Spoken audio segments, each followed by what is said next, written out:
Welcome back for Keeper of the Lost Cities, Lodestar, chapters 41 and 42. Thank you so much for being here. Make sure to subscribe so you never miss a chapter. Give this video a like, and today let me know if you prefer Fitz or Piano Vacker. Thanks. Chapter 41. It was dark in Keefe's bedroom. So black he could barely make out the silhouette of his mother leaning over his bed, as her arms shook him from his dreamless sleep. "Mom?" he asked. "Is something wrong?" His voice was squeakier than Sophie was used to hearing. She guessed that meant he was no more than 9 or 10 years old. "Everything's fine," Lady Gisela told him as she yanked back his covers. A whoosh of cold air rushed around him, and he curled up tighter, shivering in his overstarched pajamas. "None of that," she said, grabbing his wrist to stop him from reaching for his blanket. "Put this on. It's even colder where we're going." She tossed a thick black cloak at him as he slowly sat up. Sophie squinted through the dim memory, half expecting to find a white eye symbol staring back at her from the sleeves. But the cloak was plain, and the coarse fabric seemed to swallow Keefe's skinny frame as he stumbled to his feet, his knees still shaking with sleep. His eyes slowly adjusted to being awake, letting him see more of his mom, who looked as immaculate as ever. Despite the middle of the night, her lips were glossed, her heavy black cape glittered with flecks of onyx, and her shiny blonde hair was twisted into an intricate updo. She clicked her tongue as he stood there, gaping at her. "Honestly, Keefe, you can't figure out how to put on your shoes?" Keefe stared at his bare feet. Lady Gisela rolled her eyes and dropped to her knees, grabbing a pair of soft black boots from the foot of the bed. "No socks?" Keefe asked, clinging to her shoulders as she ordered him to step in the left shoe. "And shouldn't I change first?" "We won't be gone that long." She pulled the other boot on and adjusted the color of his cloak, securing the fabric higher up on his neck. "There. Good enough." "Where are we going?" Keefe asked, as she strode across the room and pulled back the curtains covering his window. Only a sliver of the moon lit the lonely night sky. "Why isn't Dad coming with us?" "Because this is our special secret. You like secrets, right?" She offered half a smile as he gave an enthusiastic yes. "Good then. Let's get going." She reached over the back of her head and pulled a long silver hairpin out of her twisted style. Her hair fell down around her face in silky waves, softening her features. But the look in her eyes was hard as iron as she held the pin up to the window, letting the pale silver light illuminate the smooth stone set among the swirling pieces of metal. "Is that crystal glowing?" Keefe asked, pointing to the pin's white-blue aurora. "It's not a crystal. It's a rare starstone, which is important. Someday I'll need you to remember that, but not tonight. Tonight I just need you to take my hand." He did. His fingers looked so much smaller than hers as they twined together. A wide golden nexus covered his left wrist, glittering with dozens of diamonds. "Concentrate," Lady Gisela said, as they stepped into the starstone's glow and let the cold rush sweep them away. The memory shifted then, picking up after the leap at a gleaming silver door surrounded by shadows and snow. Elven runes had been carved into the metal, forming words that looked like gibberish to Sophie. "Where are we?" Keefe asked, as an icy breeze prickled his ears. He dropped his mom's hand and pulled his arms against his chest, trying to preserve what little warmth he could. "It doesn't matter yet," Lady Gisela told him. "Someday this place will be the solution our world needs, but for this moment, we're just here for security. Better keep your hands out of those sleeves. It'll be easier if your fingers go numb." "Why?" "You'll see. And relax," she added, tapping the frown on his lips. "It'll be over fast." "What will?" "So many questions. Don't you trust me?" Keefe nodded, but his eyes were focused on the way she was holding her hairpin, more like a dagger than a fashion accessory. It drew his attention to the fact that the pin had a long, twisted stem with a needle-sharp point. "Oh, please," she said as Keefe flinched back a step. "Did I raise you to be a coward?" "No," Keefe mumbled. "Then give me your hand." "What are you going to do?" "I'm going to ensure your legacy, and that kind of gift comes with a price. Now give me your hand." "What if I don't want a legacy?" "Everyone wants a legacy. Or would you rather prove that your father's right about you?" The words lit a fire inside of him, a burning need to meet the challenge. "Good boy," she said, as Keefe held out his shaky left hand. "Though clearly we're going to have to work on toughening you up." "I'm tough." "I'll believe it when I see it." The words echoed around Keefe's mind as his mom uncurled his fingers. Sophie could see how much he wanted to pull away, but his mom's insults had done their job. He wanted to please her more than he wanted to stop her. So he held perfectly still as she pressed the point of the hairpin against the soft pad of his thumb, lingering only a second before she sliced a thick cut from the joint to the tip. Keefe gritted his teeth through the pain as warm red pooled from the gash. "Let it bleed for a second," she told him. "I want a pure sample." All Keefe could do was nod. Wooziness was setting in. He'd never seen so much blood before, and the nerves around the cut stung like he'd touched acid. "I know what you're thinking," his mom said. "You're wondering why I can't just use your DNA, like we do for everything else." The elves normally found anything that drew blood to be barbaric. "Blood is our life force," Lady Gisela told him, "the deepest essence of our being. Without it, our bodies would grow still and cold, and therein lies the power. Anyone can offer up their DNA. It doesn't take guts to lick a sensor. But to paint it with blood, now that's something special. Don't you feel powerful?" All Keefe felt was hurt and confused, and he couldn't put a finger on the other emotions. But Sophie could. He felt betrayed. He didn't say that, though. He nodded like the brave, obedient son he knew his mom wanted him to be, letting her pull him closer to the door. "Last step," Lady Gisela said, stretching his hand toward a clear rectangle set into the metal, right near the handle. Sophie expected the door to swing open as Keefe smeared the blood across the smooth panel, but a metallic click echoed through the door instead, a lock clicking into place. Lady Gisela stepped back, shaking her hair out of her eyes. Finally done. The blood on the panel steamed, filling the air with the unsettling scent of barbecue as the red turned to ash and then crumbled away, leaving no trace. "This is your future, Keefe," his mother told him, stretching her arms wide and gazing at the door with obvious awe. "Your legacy, safe and secure until our world is ready to change." "Change to what?" Keefe asked, cradling his wounded thumb, which was still streaming red down his wrist.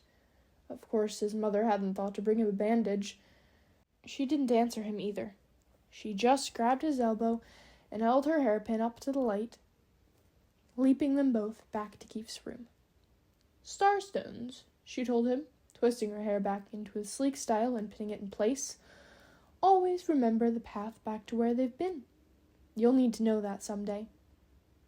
Keefe didn't care about someday. He cared about now, and now his hand really hurt, and his limbs ached from the cold, and his stomach was queasy with fear and pain. All he wanted to do was curl up under the covers in a little ball and cry. "So ungrateful," his mom said as she watched him stumble towards his bed, "and so melodramatic. But I suppose that's to be expected given your age. Give me the cloak before you sit." Keefe tossed it to her, kicking off his boots too. He left the bloody handprint on his blanket as he pulled the covers tightly around his neck.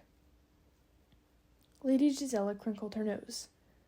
"I'll have to find an ointment to stop that, and something to clean up that stain before your father notices." "Whatever," Keefe mumbled, keeping his wounded hand tight to his chest. He squeezed his eyes shut as his mom pulled out a silver imparter. The last thing he remembered was her brushing her hair off her forehead and whispering, "Don't worry, Keefe. The washer will be here soon." Chapter 42. Sophie dropped her hands from Keefe's temples, severing their mental connection. But the horrible scene kept replaying in her mind. "Keefe, There were no words. She threw her arms around his shoulders, hugging him as tight as she could. Maybe if she never let go, she could hold the broken pieces together. "I'm pretty sure you just ruined your shoes in a huge puddle of selkie skin," Keefe told her. "I don't care, and you don't have to do that. You don't have to make this into a joke." "Yes, I do." The crack in his voice splintered through her heart, and she buried her face against his shoulder, feeling tears leaking onto his cloak. "Sorry," she mumbled. "I'm not supposed to be the one crying." "Neither of us should. It was a stupid cut. It didn't even leave a scar." She leaned back to look at him. "We both know it did." Keefe turned away, watching the waves crash onto the beach. "You don't have to feel sorry for me." "I can't help it, but it's not pity. I don't know what the word for it is. I'm too conflicted." Keefe sighed. "You always are when it comes to me." "Well, right now I mostly want to blast my way to that ogre prison and punch your mom as hard as I can in her snobby face. And then, when the blood's streaming down her nose, I want to give her some stupid speech about our life force and ask her if she feels powerful." "Wow, who knew you had such a dark side?" "Certain things bring it out. And this?" Her whole body trembled as her knot of emotions stirred, a monster ready to burst from her chest. Keefe held her steady. "I appreciate the fury, Foster, but seriously, it's not worth it." She knew he really meant, "I'm not worth it." She hated that most of all. "Someday, I'm going to make you see how wrong you are," she promised. "I'm glad you're not shoving me away." "You really think I would?" "Sometimes I think you'd be better off." He tried to pull back, but she refused to let go. "I'll only be better off when you come home and I know you're safe," she whispered. He didn't agree, but he didn't argue either, both of them deciding to leave it at that. "What made you remember this?" she asked. "I didn't find the hairpin, if that's what you're thinking, and believe me, I tried. The memory flashed back while I was looking for the beaded necklace I gave you. She had a bunch of hairpins in her jewelry box, and one of them pricked my finger, and the whole thing came rushing back. After that, I searched everywhere I could think of, but she'd either hidden the pin really well or gotten rid of it, or took it with her. I even endured a conversation with my dad to ask if he remembered it, but he called Starstones plain and said he'd never given my mom something so drab. I'm guessing that means she bought it herself. She probably had it custom made. In the memory, she called it a rare starstone, and I'm guessing you don't know where that door she brought you to is, or what's behind it?" "Nope. Weird thing is, I don't think the Neverseen do either. I'd figured they'd drag me there the second I joined and make me open the door, but they've never even asked me about it. So either my mom didn't tell them, or they don't realize my blood is the key. Or they're waiting for the right time," Sophie said. "Why do you think I'm still with them? You get that now, right? Whatever's on the other side of that door, whatever my mom planned, she made me a part of it. And I have to believe that means I can stop it." "What do you think is in there?" "No idea, but nothing good ever comes from my mom." "One thing did," she said. "One of my favorite things." A cold, sticky wind rushed between them as he pulled away. "I hate to break it to you, Foster, but you have terrible taste in friends. You saw how I acted in that memory. What kind of loser goes along with something like that without demanding answers?